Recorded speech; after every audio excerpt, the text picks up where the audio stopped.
Je ne peux pas m'avancer là-dessus. Je veux dire, je ne peux pas répondre à ça à un journaliste. S'ils se comportent mal, s'ils font quelque chose de répréhensible, mais pour l'instant, on verra bien. Vous savez, c'est une possibilité qui pourrait certainement se présenter. Et quelques minutes après cette déclaration, c'est sur son réseau social que le président américain a maintenant décidé de se muer en justicier et de punir. Ce pays n'a pas encore payé un prix suffisamment élevé pour ce qu'il a fait subir à l'humanité et au monde au cours des 47 dernières années. Grégory Phillips, le ton a changé. Alors, on va regarder dans quelques instants une image. C'était une image qui avait été postée le 12 avril dernier de Donald Trump quand il se muait en Christ presque pour aller frapper le monde de ses foudres. C'est une nouvelle croisade. Il l'avait retiré. Et il l'avait retiré après quelques instants après. La colère notamment de son électorat catholique. On est dans un changement de ton pour Donald Trump. Oui, et on est toujours dans cette période où on se demande quelle décision Trump va prendre. On l'a dit ici, il a depuis jeudi dernier des plans militaires sur la table pour une éventuelle reprise des bombardements sur l'Iran. Il y a parallèlement, on y reviendra sans doute, la négociation qui continue avec les Iraniens qui ont fait passer un plan en 14 points. Qu'il juge, hein, c'est ce qu'on a dit, déjà inacceptable. Déjà inacceptable, donc on le détaillera peut-être un peu plus tard, mais en tout cas, il y a quand même de fortes chances pour que Trump le rejette. Et puis, il y a cette pression. Je lisais ce matin un éditorial du Wall Street Journal qui, en gros, saluait la détermination de Trump, donc ce journal plutôt conservateur qui semble soutenir l'opération, mais qui précise bien, la guerre n'est pas un échec, elle pourrait l'être si Trump acceptait un mauvais accord. En gros, ce que le Wall Street Journal fait passer, et encore une fois, c'est un journal qui est plutôt aligné sur la position de l'administration américaine, le message que le Wall Street Journal fait passer au président, au Commander-in-Chief, c'est « faut pas se planter maintenant ». Alors, ce qui est intéressant, dans la décision que vous allez prendre. Ce qui est intéressant, alors, on reviendra bien évidemment parce qu'il y a une réaction des gardiens des révolutions, vous allez la découvrir. On peut pas dire que elle est faite pour apaiser le climat, mais c'est une véritable provocation contre Donald Trump et son administration. Revenons sur ces propos, Richard. Punir, c'est un Trump justicier, c'est une Amérique qui aujourd'hui veut frapper l'Iran pour tous les péchés qu'elle aurait commis. Oui, c'est le scénario, je dirais qu'il essaye de cultiver, qu'il s'efforce de cultiver, notamment auprès de son électorat, c'est que non seulement il veut sortir victorieux de cette guerre, mais avec l'image du justicier. C'est-à-dire, au fond, c'est la double victoire. Il veut la victoire morale et il veut la victoire militaire. La victoire militaire, ou disons politico-militaire, elle passe, on le sait, par des concessions iraniennes sur le nucléaire. C'est vraiment ça qui va être le curseur. Donc il faut que l'Iran abandonne d'une manière ou d'une autre, de façon visible et mesurable, son ambition militaire nucléaire. Et la victoire morale, c'est de faire remonter à la surface tout ce que l'Iran islamiste a fait depuis 40 ans, les attentats, les menaces, etc. pour dire, vous voyez, moi, Donald Trump, je suis pas seulement un chef de guerre, un commandant en chef qui remporte une victoire, je suis aussi celui qui apporte la rédemption. Il y a un côté christique, c'est pour ça qu'on a choisi de vous remontrer cette image postée à l'époque par le président américain du 12 avril, c'est-à-dire qu'il est en mission. C'est peut-être une façon aussi pour lui de faire passer, non pas la pilule, mais le message à l'Amérique et à son électorat. Oui, chez les évangélistes protestants américains, il y a vraiment cette vision qui lie la morale et la politique en permanence. Si vous voulez, on avait déjà avec l'axe du mal, lorsque des Saoudiens ont détruit les tours jumelles à New York et le Pentagone à Washington, les États-Unis avaient déplacé le problème en mettant l'Iran, l'Irak dans l'axe du mal, en toujours voulant faire le bien. Et là, on voit un peu sa louvoie, si vous voulez, parce qu'il y a déjà la question du nucléaire, il y a déjà la question des missiles, il y a déjà la question de la stabilité régionale, et maintenant Donald Trump ajoute dans son récit de faire le bien finalement.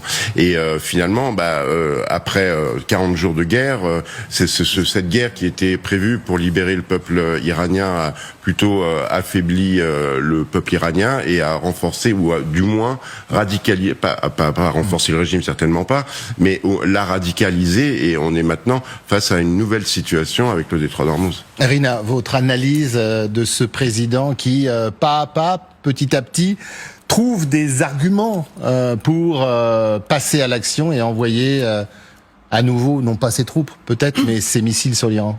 Oui, je reviens à ce qui a été dit, qu'il veut se montrer comme quelqu'un qui va faire du bien dans le monde entier. On se souvient très bien de sa passion pour le prix Nobel de la paix. Il y a en fait, si on parle de l'Iran, il y a deux façons.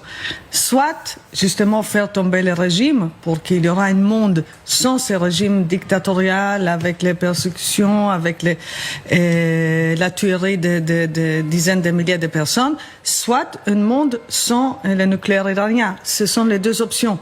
S'il veut vraiment garder ou cultiver cette image. Donc là, forcément, il faut aller dans cette direction. Et Grégory a bien mentionné la publication de Financial Times vers un accord qui est un vrai accord sur le nucléaire, pas juste quelque chose où on fait une checklist pour dire voilà, on a réussi à arriver à quelque chose, on a apaisé, il y a plus la guerre.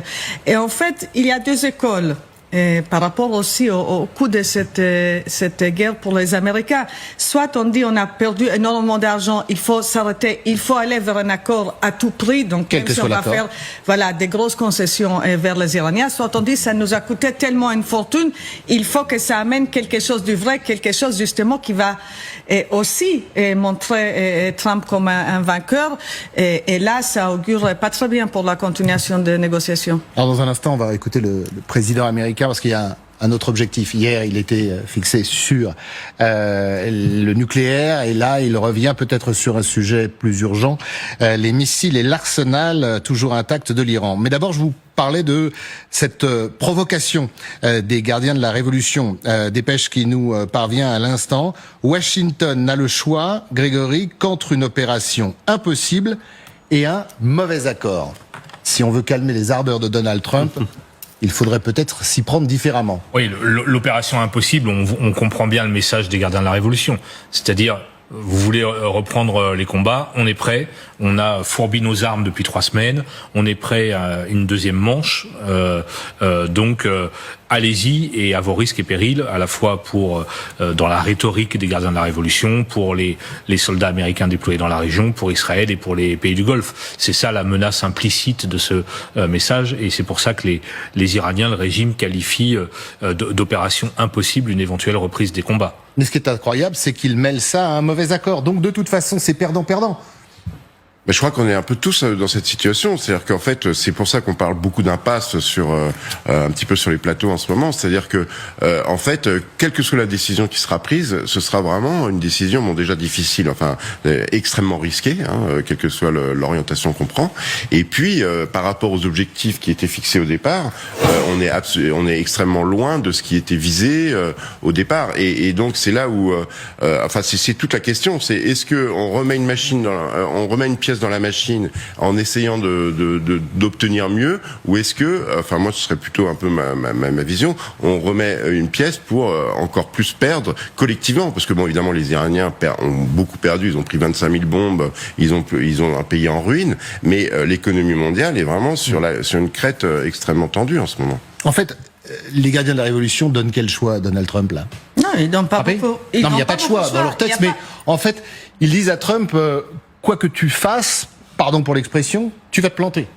Non, c'est pas ça. C'est pour eux, ils sont tout à fait prêts à reprendre la guerre, parce que même la proposition qu'ils viennent de mettre sur la table, c'est inacceptable. C'est pas une vraie proposition. Alors, on va la découvrir, voilà, non mais. On va la découvrir, mais c'est même pas, si on n'est pas. C'est une proposition qui dit voilà, nous on prétend être des négociateurs, on va arriver, si vous voulez, on va faire Islamabad 3, mais dans la réalité, on va faire aucune concession. Et on sait très bien que pour Trump, ça sera pas possible de faire aucune concession, d'accepter une proposition iranienne. Donc les Iraniens, même une proposition en termes, on va découvrir, mais de provocation. En fait, on revient à une réalité qui était claire pour beaucoup de monde depuis janvier, depuis ces manifestations où il y avait tellement de gens qui étaient tués par ces régimes, que les régimes, pour lui, il n'y a aucune importance, tous les sacrifices que ça va impliquer pour la société iranienne. On est exactement dans la même situation maintenant, trois semaines après justement le début de les feux. Les Iraniens disent, mais c'est très bien, continuer, ça fait souffrir la population. Nous, ça nous concerne pas du tout. On est prêt à recommencer et ça va coûter ce que ça va coûter pour la société iranienne. Dans ce court communiqué, Washington n'a le choix qu'entre une opération impossible et un mauvais accord, mon cher Richard. On a l'impression que c'est un peu le match entre une dictature et la démocratie. C'est-à-dire que les Iraniens, comme le dit Irina, ont tout le temps pour le faire, et peu importe le sacrifice de la population, contrairement à nous, à nos économies et à l'Amérique. Oui, alors il faut distinguer toujours la propagande de la réalité des propositions qui sont échangées entre l'Iran et les États-Unis. Les propositions, et au sein de ces propositions, il y a celles qui sont rendues publiques et il y en a sans doute d'autres qui le sont moins, parce que c'est ça le jeu de la vraie diplomatie. La vraie diplomatie, même si on commente ici avec beaucoup d'expertise, elle se fait pas ici. Elle se fait d'une autre manière et largement secrète. Ce qui est certain, c'est que les gardiens de la révolution ont le sentiment que Trump, tout en maniant son revolver, puisqu'il dit « je suis prêt à vous pulvériser », il a le revolver chargé sur la table, mais il n'est pas prêt à le reprendre et à appuyer sur la gâchette. Ça, c'est la conviction aujourd'hui du régime iranien. Est-ce qu'il se trompe ou pas? Et comme ils ont le sentiment que Trump est cantonné à mettre le revolver sur la table et à pas aller plus loin, eh bien évidemment, plus le temps avance, plus ils mettent Trump dans une position difficile, en sachant qu'eux aussi, ils courent d'énormes risques parce que leur économie va très mal et à un moment donné, ils pourraient se trouver devant une crise très sérieuse. Mais ils jouent la montre et ils pensent que la montre est en leur faveur. Alors, Donald Trump, et je vous laisse la parole dans un instant, qui veut continuer cette guerre. Il veut reprendre les frappes sur l'Iran. Mais pourquoi faire? Quels sont les objectifs? Alors, hier, le président américain affirmait qu'il voulait mettre fin au programme nucléaire du pays, mais aujourd'hui, il semblerait qu'il ait d'autres objectifs plus urgents à détruire. Un choix d'ailleurs qui peut-être a été dicté par les derniers briefs de ses services de renseignement, c'était il y a 2 jours, et par des messages d'alerte des services de renseignement israéliens et américains. Avant d'écouter le président américain, je voudrais qu'on regarde un clip diffusé par Téhéran et qui court sur les réseaux sociaux.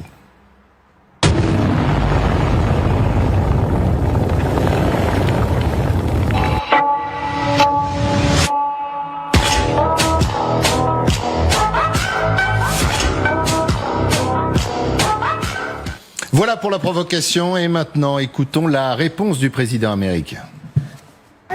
Monsieur le Président, vous avez également déclaré qu'environ 85% des capacités de fabrication de missiles de l'Iran avaient été éliminées. Exact. Ces 15% restants sont-ils importants? Les États-Unis doivent-ils les éliminer? Eh bien, j'aimerais bien les éliminer, oui. J'aimerais bien. Ce serait un début pour eux de se réarmer. Et oui, j'aimerais bien les éliminer.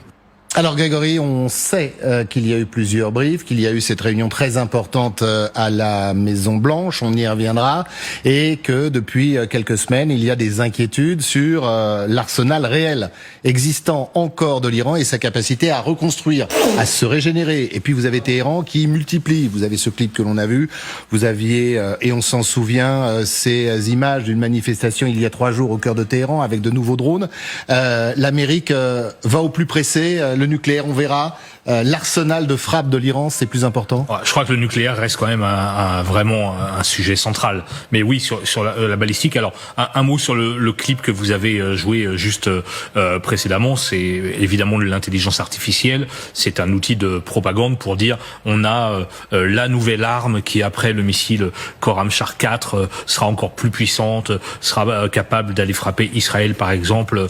Le Khorramshahr 4, les Iraniens affirment que Tel Aviv n'est qu'à 10 minutes. Voilà. Donc ça, c'est de la propagande. On voit là les images des drones Arash qui sont exhibés dans les rues de Téhéran pour montrer qu'on a encore des stocks et qu'on sera prêt à un deuxième round militaire s'il le faut.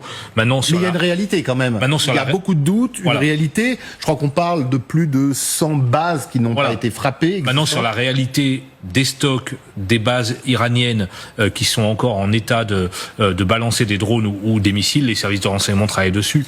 Je peux pas vous donner des chiffres extrêmement précis. Ce qui est certain, c'est que le cessez-le-feu est mis à profit pour réorganiser, déplacer, peut-être réparer certaines infrastructures, etc.